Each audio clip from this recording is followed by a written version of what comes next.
Prompt engineering is not a thing. Prompting is not programming, people. You guys don't even know how to crap without your phones. AI doesn't take your job. Unchecked capitalism takes your job. It's going to be mid. Half of the internet is trash. I'm like on version 7 or 8 of myself. Scott Hanselman has spent almost 2 decades explaining code to people who thought they never understand it. He's the VP at Microsoft and also an engineer at GitHub. He's also a partner program manager at Microsoft. He's recorded over 1,000 episodes of his own podcast, Hanselminutes, for the past 20 plus years. And somewhere along the way, he became one of the most trusted voices in software. Not simply because he's the smartest person in the room, but because he's the best at making the room smarter. And today, we're two students trying to figure out the same thing he spent his whole career figuring out. How do you actually build something that matters? So we asked him. Belling rings, we don't stop.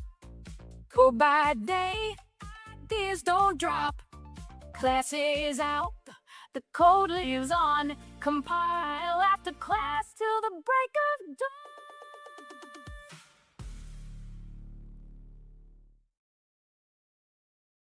All right, Scott, do you want to just start by introducing yourself to everyone? My name is Scott Hanselman, and I work at Microsoft from my home office in Portland, Oregon. I kind of work half for Microsoft and half for GitHub. So I'm focused primarily on developers and making developers, particularly young developers, successful. Okay. What's something that you thought you were like really sure about when you were like younger and starting to get into tech and all that, but now you wanted to, if you wish you can go back and tell yourself that you were wrong? I thought that you had to be the smartest person in the room and that you had to like totally grind it out and be the one that has the answers. And I realized that life, and as a general rule, adulting, is a big group project. And just like, group projects, because y'all are high school students, just like with group projects, there's always like one rando who just shows up for the group and gets the grade, but they didn't do any work. And he's like, dude, that guy didn't do anything. He got to, this is screwed up. You know what I mean? That happens in life as well. But you have to be able to get along with human beings. So being pleasant and easy to get along with is way, way, way more useful of a skill than being the smartest person in the room. Does that make sense? Yeah, great. that was great. And did you always plan to take this route down into like tech and stuff, or did that moment click for you? Being the smartest person in the room is sometimes just you're born that way, and sometimes it's you grinded it out and you did the work. But you have to work with the gifts that you are given, and being given the gift to be the smartest person in the room was not the gift that I was given. So I try to be the pleasant one who is moving us forward. And I like to use this term, yes and. If you've ever done like theater or improv, people want you to go, yes, and. Like if you're in a group project and someone comes up with an idea, oh no, Shree, that's never gonna work. That's stupid. Well, I don't want you at my group project. But instead you go, yes, and, oh yeah, we can do that and we can build on this. That's the kind of positive interactions that you want. So I try to provide that in a room rather than just trying to be the smartest, because it's never going to work. All right. I had a question. Since we're talking about, back before a lot of important stuff, one thing that everybody goes through is school. So how did school shape your journey into the tech world? School, when you started, is primarily teaching you stuff.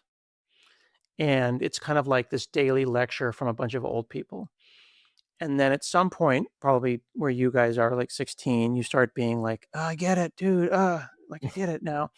And then school becomes less, well, you think you get it. You don't, you have no idea what you're doing. You get less about learning stuff and more about learning how to learn.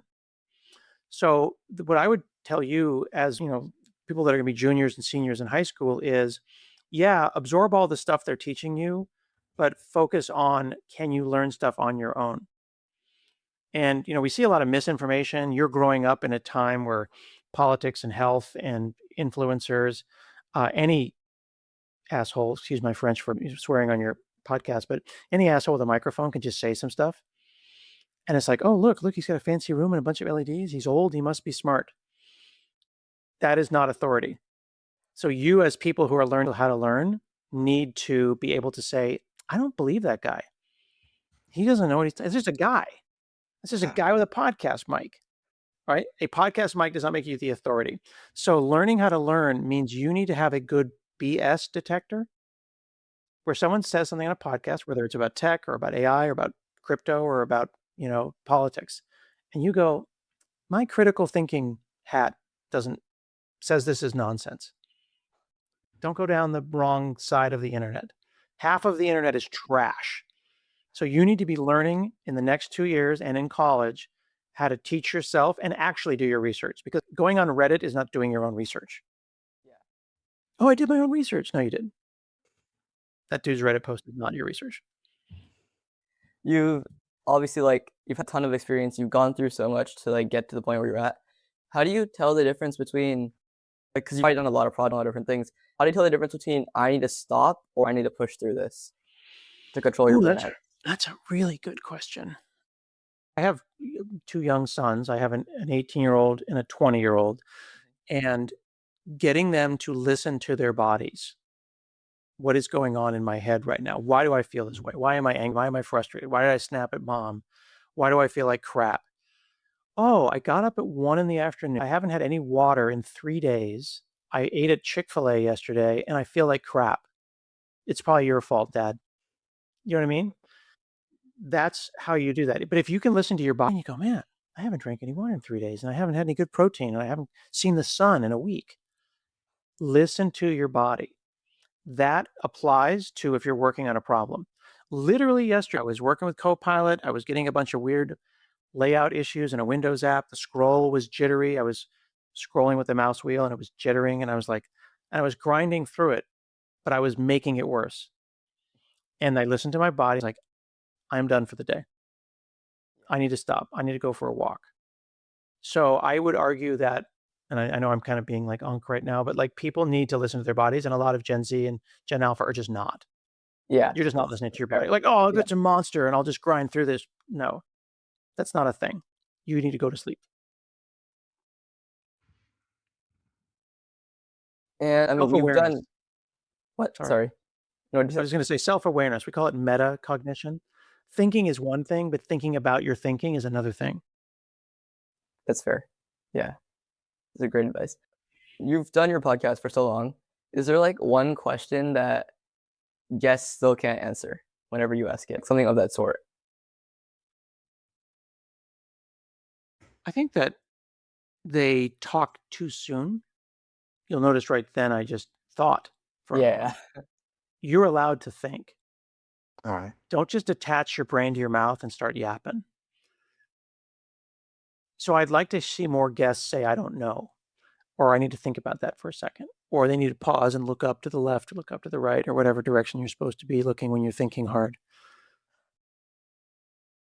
As opposed to starting talking and then hoping you figure out the answer before the end of the sentence.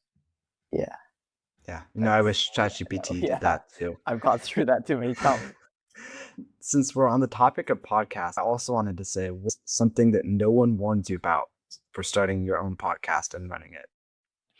The production part. Like we'll probably do this podcast and it's what is it today? It's the 22nd of July. Is this coming out next week or is it coming out after school?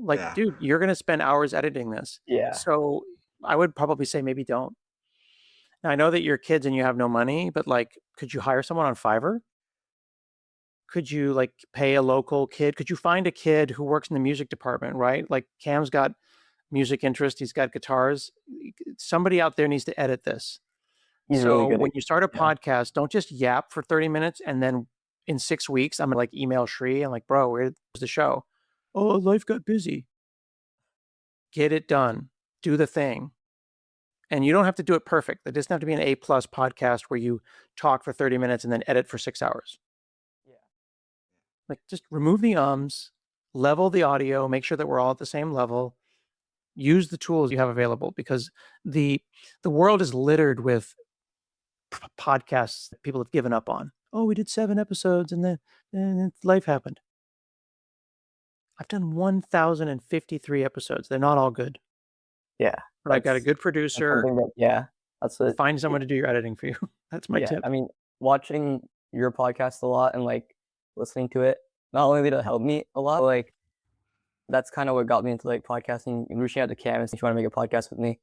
And Cool. I mean, like seeing that, not like a lot of the podcasts that I watched, seeing that people didn't just like stop after a video that just flunked. They just kept pushing through and kept making more videos and just eventually got better and better with experience. That's kind of what Oh, like dude, made me start it. Yeah. the first 100 episodes, nobody listened to. Yeah. And everybody wants to be on Streamer University and, oh, Kaizen, I can do it. I can do it. Dude, grind. Did you see on Streamer University last week when, what's that guy's name? The guy with the German name. What's the dude who's doing the classes? Yeah. Forgot his name. Anyway, one of these guys is doing a class. I Mhm. forgot his name. Ludwig. Yeah. Ludwig is doing a class, and then 30 people were given homework. One girl did the homework. I think One girl did homework. Like, that's the other thing. Like, freaking show up. Like, you can tell that she's serious about being a streamer, and the rest of them are just there for the clout. So, if more than 10 people listen to your show, that is a success. You do not need 1,000 views. 10 people is 10 more than are in the room with us right now. all right. And That editing was is some great advice. it's a pain. Yeah. That is some great advice.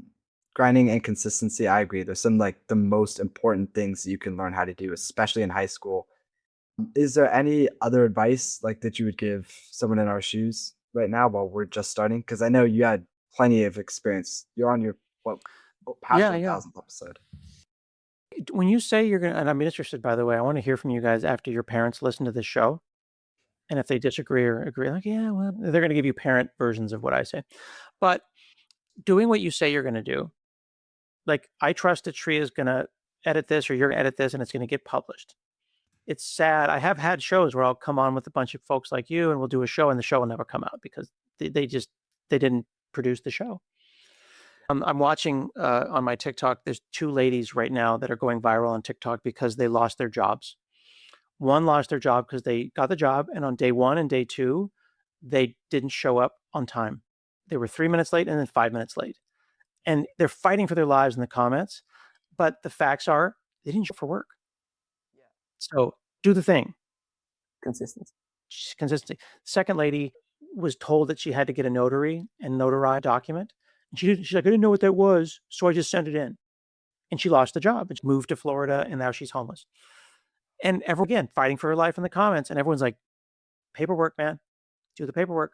So apply that to software, apply that to adulting. It doesn't mean grind. Grind means like suffer. I'm not saying suffer. I'm saying write stuff down, make a list, do the thing. It is so much easier to just empty the dishwasher than it is to fight with your mom about emptying the dishwasher. It is And so this much is easier like to just go to get a notary, fill out the form, send the thing in, just drop the mail. Sorry, go ahead, Tree. no, you're good. This is a huge thing that randomly popped into my mind, but I just thought since like you're giving us so much advice, I'd rather ask you about this. But I'm guessing you've probably gone through this. This huge thing for me, at least right now in high school, is procrastinating a lot.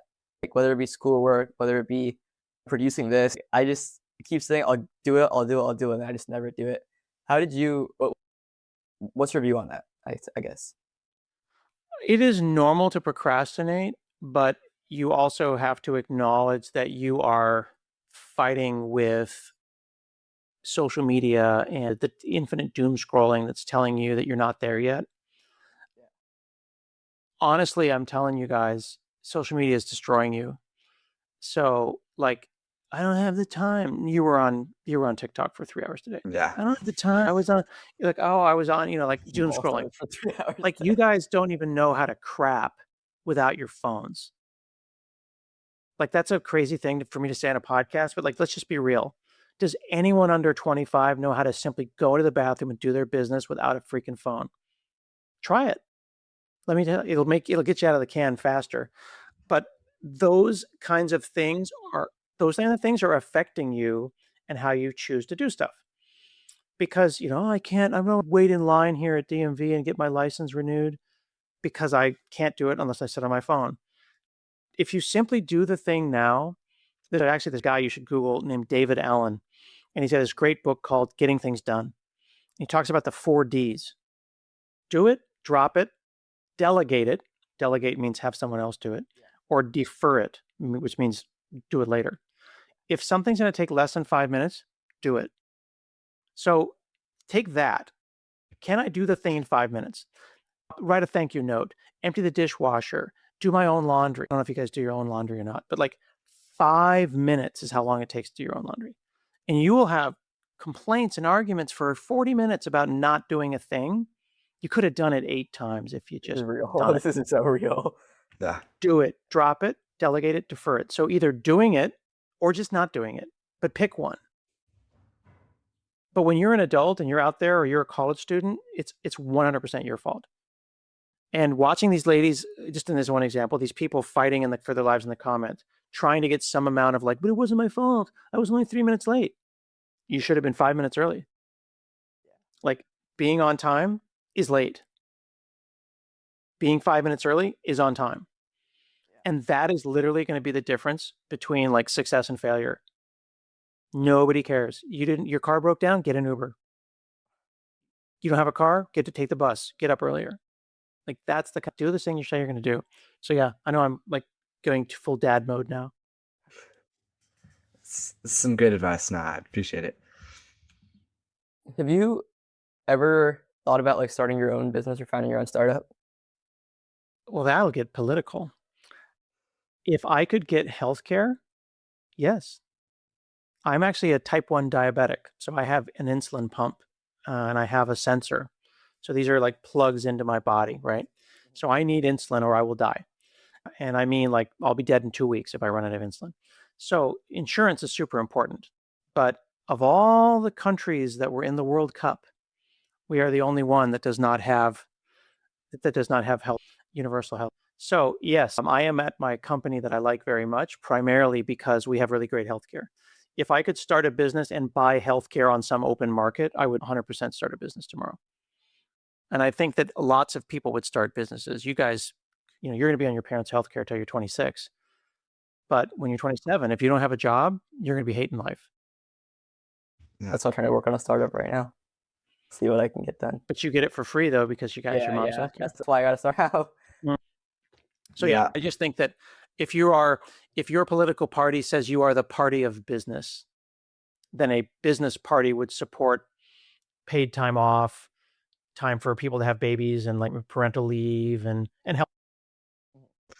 Yeah. Since we're on the topic of diabetes, I did a little bit of research and I saw that you already do have some experience with things like glucopilot.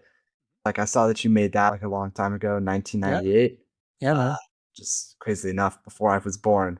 Shout out to doing research. Good job. Thank you. Because you were designing this thing, not only as a programmer, but with someone who was actively living it, what did you catch that someone who wasn't diabetic wouldn't? That's a great point. So that's a good topic where we talk about diverse teams.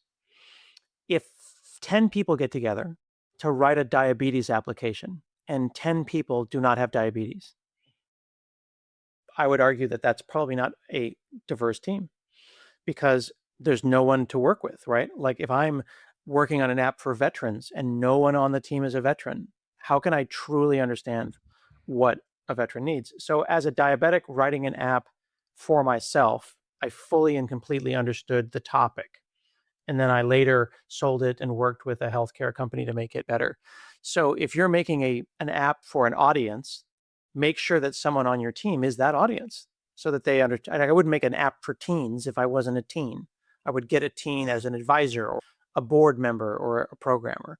So I don't know what specifically I did, like specific features that were better, but there was a ton of stuff that is intuitive to me that would not be intuitive to you unless you were also diabetic. Right. So yeah, diverse teams is always a better thing. Yeah, thank you. So you'd say, go ahead, Cam. Thank you. I have one more question about glucopilot really quick. Sure. And you mentioned that you sold it. So I was just curious, what was it like to sell something that came out of something so personal to you? That's funny that you mentioned that. So I think I sold it for like $25,000, which was not enough money. I was young. I totally got ripped off, but it helped me move out of my parents' house. So it's one of those things where it was exactly how much money I needed at the time, but I was sad because then they took it and they did a bunch of features and added a bunch of stuff. And I was like, no, don't do that. Even I think I have the CD over on my shelf. I can go get it with they have a packaged CD that you could buy with the thing. And they made an instruction manual and just they went in a totally weird direction. You have to just let go. I was low key sad that they did that. But at the same time, I'm like, well, they did give me money. So I will wipe my tears with my $100 bills. So, relating to the role that you're at right now, it's like you have a lot of mentoring to do, right? So, if you're mentoring early career engineers through this AI augmented time, what was something that you would tell them now that's different than what you would tell them in 2023 or anytime before vibe coding started? Yeah. Well, do you guys have your licenses? No. Drive? Not yet. Not yet? Could have my permit, but I'm too lazy. Yeah, well, don't do that. You got to learn how to drive, man. So consider what driving stick shift would mean and whether or not your parents know how to drive stick shift. Do either of your parents drive stick? Yeah, my dad does. Okay. Your dad does? So the old cars. he got the older cars, right? So think about his relationship with the car versus your relationship with the car versus someone who only knows how to Uber. Knowing how to drive stick arguably means that your dad has a different relationship with the mechanics of the vehicle. He feels it. He knows when to shift. Apply that to software. If you just oh, it's vibes, man, you don't really understand. You're just sitting in this car and then you're in this Uber and then you need to change a tire or the oil goes out or the fan belt dies or whatever. What's the programming equivalent of, oh crap, I need to change my oil? And you hear all these Redditors that are technical, but they're not coders. And there's a difference. Yeah. Just because you're the one who knows how to go into Windows settings or run the regedit and put on a Minecraft mod, that is not technical. That is oh, I can pop the hood and look for fire. You are not a mechanic. So really think about the basics. Learn how the machine works.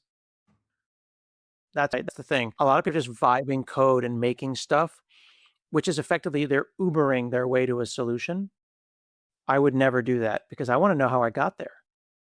You said you're making a startup. If you don't know how to make software, and I want to call out the difference between computer science and software engineering. Computer science is the science behind compilers and software and computers and multi-threading and all that stuff. It is not the science of shipping. That's what software engineering is. So learn the software development life cycle, learn how to build servers, learn about security reviews and all that kind of stuff. There's so much more involved in shipping than vibing. And this is, by the way, this is not just old man shakes fist at cloud. I'm telling you, you will get in trouble. You're going to be when you don't understand your system, that's when you're in trouble.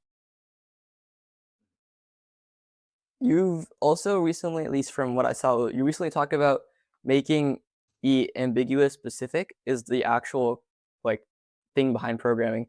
Would you say that if that's true, would you say prompt engineering counts as programming, or is it a completely different thing that's wearing programmer's clothes? Oh, that's a great question. Okay. So first, I'm going to be a little spicy. Prompt engineering is not a thing. Okay. So you and Cam could both prompt the exact same prompt. You will not get the exact same code. So that by its definition means that the prompt was ambiguous. The prompt is not a programming language. But if you and Cam each wrote a for loop in C and it compiled and it was the same for loop, it would run deterministically. That for loop is guaranteed every time until the end of time to work. So then let's say we had 1 million Shrees and Cams all doing the exact same prompt. So 1 million people all prompting the exact same prompt. How many unique results are there? Are there 1 million? Are there 100,000?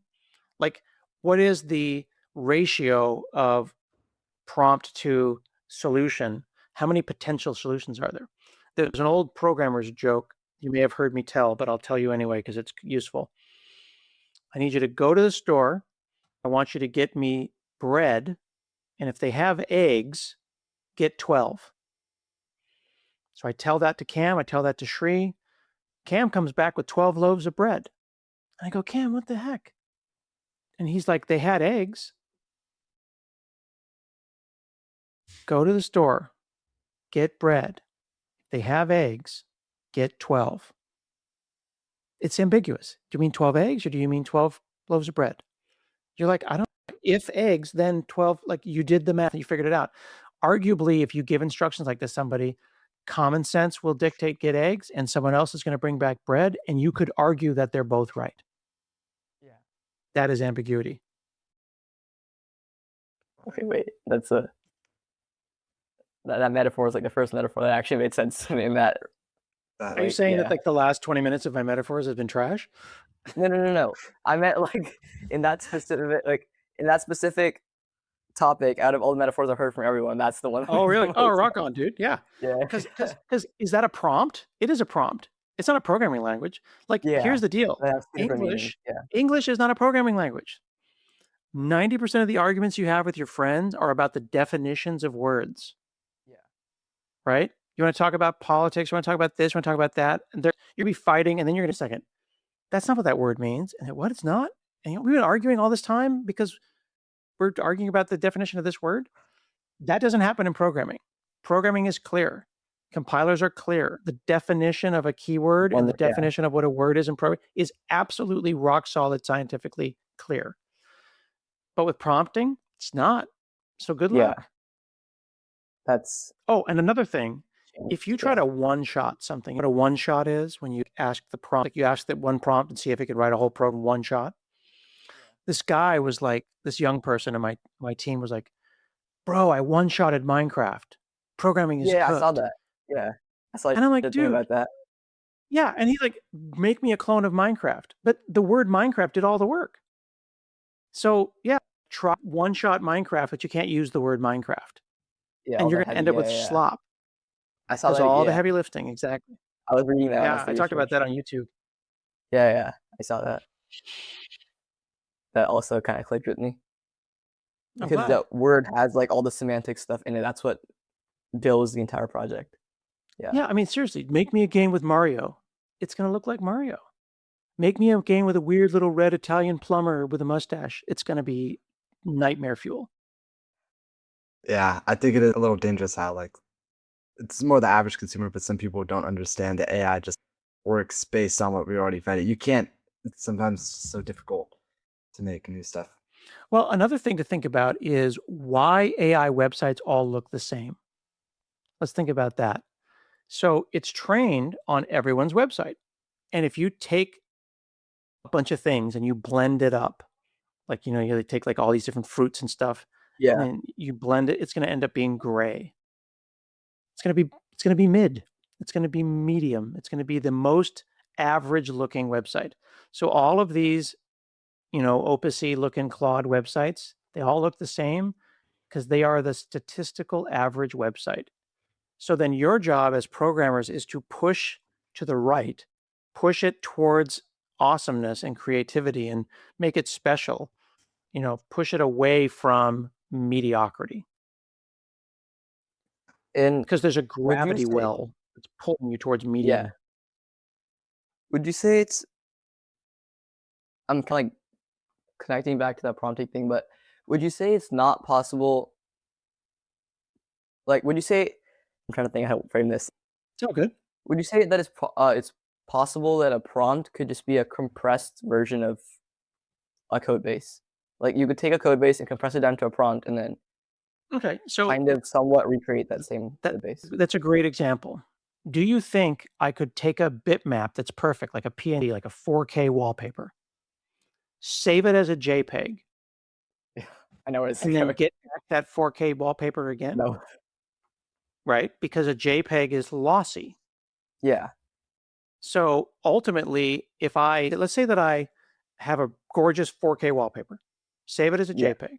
But then let's say in your world, because you just said, well, let's say that you magically prompt it back into that 4K wallpaper and then save it as a JPEG again, and then prompt it again, and then save it as a JPEG and prompt it again and go back and forth. Are you always going to get back to where it is, or are you going to start to warp towards It's gonna something totally that's lose everything. Yeah. Yeah. right? Like this is an old example, but like if you know what mixtapes are, right? With cassettes and stuff, Yeah. we would copy cassettes and then you give it to your friend and they'd make a copy. You've seen memes and stuff where the memes are just destroyed. It's because people have been saving those JPEGs over and over and over, and a copy of a copy of a copy keeps throwing away information. So you could take an app and compress it into a specification, but anything that's ambiguous then becomes the statistical mean, which means that when you uncompress it or prompt it back into existence, it will be different. So you could take your podcast website, ask it to turn it into a spec, hand it to Cam. He could then feed it into a thing and try to get the website back. It will look different, guaranteed. But you clone the repo, he can build it. It's going to look amazing. It's going to look exactly the same. You see the difference? Prompting is not programming, people. That is the title of the show. Looks like we can And change now. yeah, is there? Okay, I got the hook, guys. Is there like this is kind of random, but it's something I really wanted to ask you because your experience. But is there at any point, any era, any time, was there like a piece of tech that people thought was uncool and like maybe they still think it's uncool and it's weird to use, but it really did solve its problem? Like, Dude, so well that wired we should. headphones. Wired headphones. Like literally, I have a pair of lightning wired headphones. I saw LeBron go into a meeting recently with wired headphones on. Like AirPods, they look like you've got like Q-tips hanging out of your ears. Everybody loses one of them. You go from wired headphones, where it's like one thing, they always work, they have no battery, there's no pairing, they just work, to three things, the case and two AirPods. There's even a website dedicated to buying one AirPod. It's literally called The Right Pod, and they sell loose AirPods. Like, think about that. Someone built an entire business around selling one-off AirPods because people lose them so much. That's dumb. And then their solution was, rather than going back to wired, was to make Find My Friends work with each AirPod. So you can find the case and then find the left pod and find the right pod. If you simply attach them to each other, you will not lose them. So yeah, wired, man. Wired headphones, wired everything. Because like right now, Shri, you're having a little bit of trouble with your connection and you're kind of coming and going a little bit. Wired. If you can get a wire to your router, it will change your life. Yeah, Ethernet cable. Yeah, Ethernet directly into the router, man.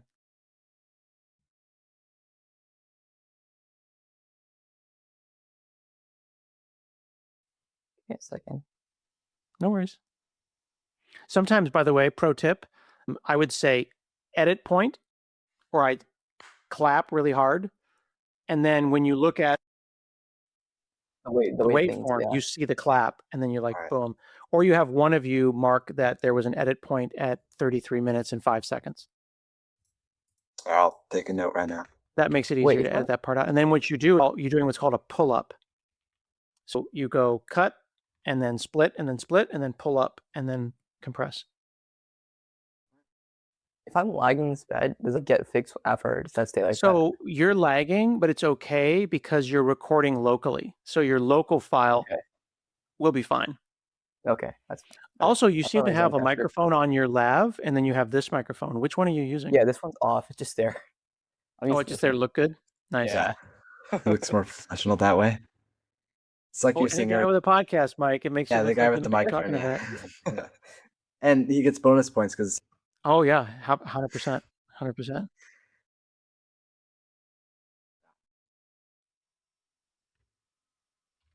We got about 14 minutes left.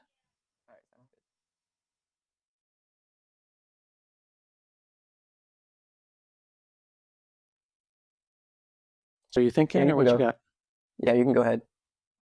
I can go ahead. You know, I'm kind of separating from what you were talking about before, but It was like I said earlier, I did some research and I saw that you had incredibly wide variety of experience from programming to teaching to ASL. Like, what inspired this insane amount? Like, it's just a crazy amount of uh, and I'll get a little philosophical for you. Social media has caused guys, and by you guys, I mean young people, to feel like you have to pick a thing and then have one thing. So it's like, oh, I'm a dancer, I'm a programmer, I'm a fitness influencer. And like the reality is that human beings have a diverse series of interests. You know what I mean? Like if all you do is like code, eat snacks, and play COD, then you are not an interesting person. Like it is okay to, I'm just making stuff up, do taekwondo, do ballet, rock climb, play video, play Zelda, play Animal Crossing, and play COD. But because social media has made it like, oh, men are supposed to be like this guy. You know what I mean? Everyone's got to be like Clavicular because he's so great. And everyone else got like, it's not that deep. If you think something's cool, then it's cool. But you're so afraid of being perceived, being seen as being cringe, that then, oh, someone's going to post a video of me liking ballet and they're going to make fun of me. Okay. So I came up in a time where I didn't have to think about that. So I have the confidence to have a diverse series of interests. So I would encourage you to not just do one thing. If something's exciting, if it's guitar today, if it's movies tomorrow, do it. There's something that I want to add to that is, even though like with social media and stuff, at least for now, it's at the point like you said where people do it because they're scared to like be judged. But also, at least in my experience, a lot of these things, like when you do get judged, it blows over really fast. People don't realize that, so then they get scared to do it. Yeah, that's fair. I mean, I think that people, there's a what do you call it, like a news cycle that happens, Yeah.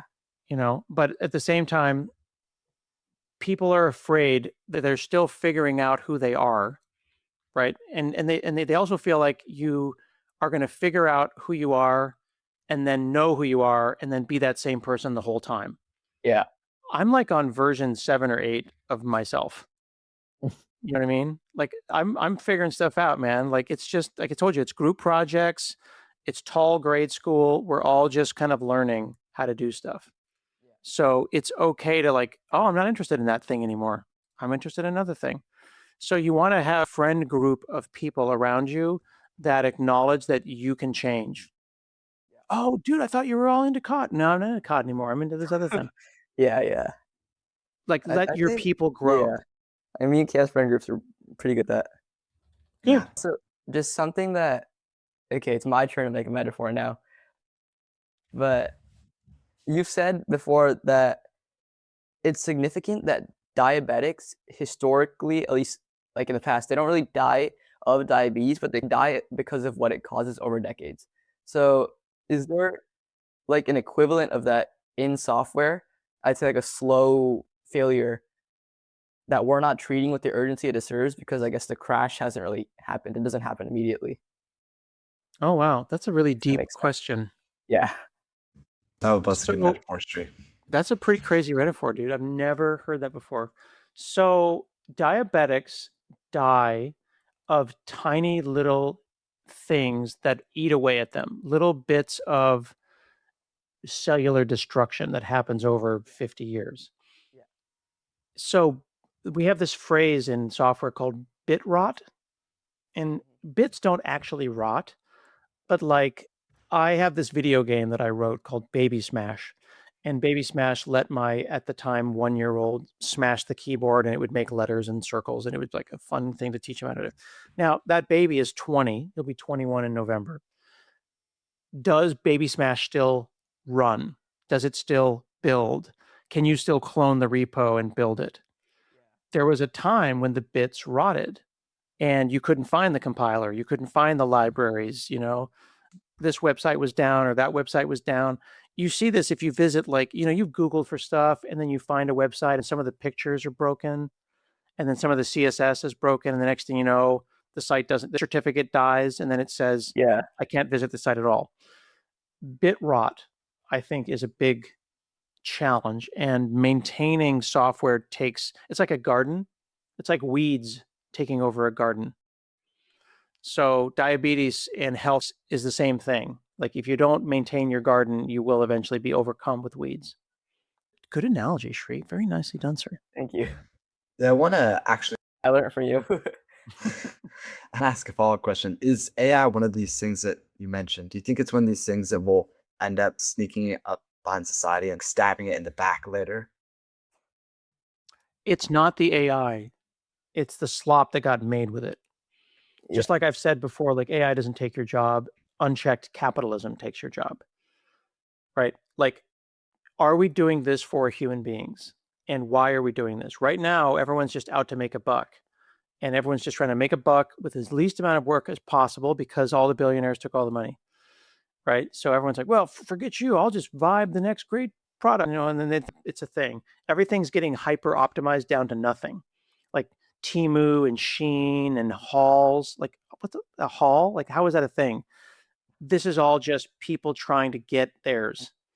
So it's not AI that concerns me. It's what's going to happen in 5 or 10 years when someone has to go and clean up all these crappy websites, because to Shree's point, those bits are going to rot and they'll be insecure. And every security problem that's out there is going to eventually be found by another People AI. blindly relying on it. That's it. Blindly sitting in an Uber, hoping everything's going to be fine Yeah. when they need to start learning how to drive stick shift. I know some people which like they'll be going on a road trip and they're like, during this road trip, I'm gonna code something, dude. And they'll go in there from like one of the AI agent apps and they'll be like, make this for me. And like the end of the drive, they'll go check in on it. Like, oh my god, it's done. Yeah, and it's not done. Prototype is done. The basics are done. The beginning, the idea is fleshed out, but it ain't done. That's like saying your first draft paper is the paper that you should ship. Yeah.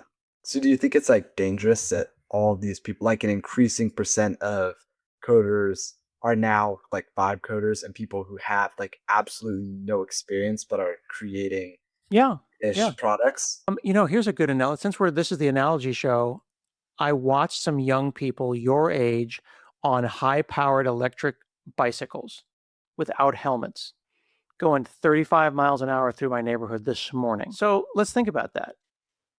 They don't have a license. They don't have a helmet. And they're on a motorcycle that can go 40 miles an hour. What could go wrong? That is vibe coding. I think also another point that I would like to add, it's not only a question, just camp question to me think of it. I think another dangerous thing is it's obviously people who are vibe coding, but it's also people who think it's okay to teach other people how to vibe code. Like a lot of these play schools and colleges are starting to teach their students how to vibe code, and without actually checking their code they're shipping, and that can obviously not end very well. Yeah, absolutely right. Hey, I had a crazy idea. I have an idea at the end of this podcast. Okay. What if we do a dual release of this show? Like both of us do it. Dude, what if this is an episode of Hanselminutes and an episode of, what is the name of your show? Oh, Compile After Class. Compile After Class. And then we cross-link to each other. Yeah, that would be great, actually. That would be awesome. Huh? All right, so it'll give you a reason to edit the show. Yeah. Well, then you link to me and I'll link to you. Like, that's how we used to do it on the internet. You make like cross-linking. Before all the AI slop. Sure. Yeah. Sweet. And relating to the companies who, at least I personally find it useful because I'm not blindly relying on vibe coding, but for forums like Stack Overflow and stuff, what would you say the future is for them? And if you think it's non-existent, like some people do, what would you say to the people who made it? I actually had the VP of product for Stack Overflow on my podcast last week. So she's going to be coming out. Her episode will come out like the next week or two. They're making Stack Overflow for agents, where your agent, your AI bot, can go and ask Stack Overflow questions, and when it finds answers, it can post there. So AI agent run forum. It's an AI agent run forum where they can actually they can do like Today I Learned. So there's like agents going up TIL and they can like put their memories so that everyone can learn them. That's actually really interesting. Isn't that cool? I don't know if it'll work, but like that's pretty cool. I guess the one good thing about, at least not good thing, but the one innovative thing about vibe coding is that it's forcing people who don't rely on vibe coding to innovate with ways to stay ahead of the other people who do and to Yeah. keep their Yeah. products alive. Yeah. And back to Yeah, that's smart. back to what you said about the TIL, that reminds me of something I heard. Hypothesis that eventually the internet is just going to become AI agents, chatting with AI agents. And that really reminded me of Yeah, that. that's kind of gross. Yeah. Oh yeah, You I need to have don't their have it on own. me. Give them their own internet. You know what I mean? I can probably play it on the overlay of this when we're editing, but I saw this screenshot the other day. My dad forwarded it to me, but it was like the company was testing something. I think it was Google or something, and they had like a Slack channel, and they had to put two AI agents into it, but they didn't know the other person was an AI agent. They were talking back and forth like they thought they were talking to another human. They each knew that they were an AI agent, but thought they were Yeah. talking to another human. And it was so funny to see what was happening. Like, the conversation never went anywhere. It's just dead end after dead Oh yeah. end. Have you seen? Yeah. You know what Moltbook is, right? You heard of Moltbook? I think, yeah, I've heard of Okay, it. so Multi is the previous name of OpenClaw before OpenClaw became OpenClaw. Yeah. And someone made a Facebook for agents, and they all just like talk to themselves. And some of it is like it's almost like fan fiction for bots. Like, yeah, my owner's really weird. He asked me to do all this weird stuff, and they all like yap at each other. And we don't know if it's real or an art project or whatever, but it's a feedback loop, right? You've seen those TikToks where they have like two phones, and then they have ChatGPT talk to Yeah. the other ChatGPT. Yeah. That's nothing good comes out of that. Yeah. They're just teaching her the exact same thing that they already know.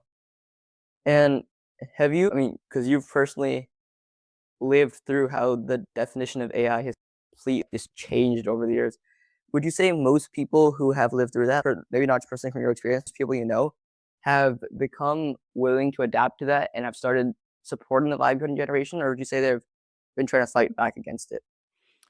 I think that for us to just say vibe coding sucks is too simplistic. And I imagine this kind of slider bar from slop cannon, vibe coding, AI augmented software engineering.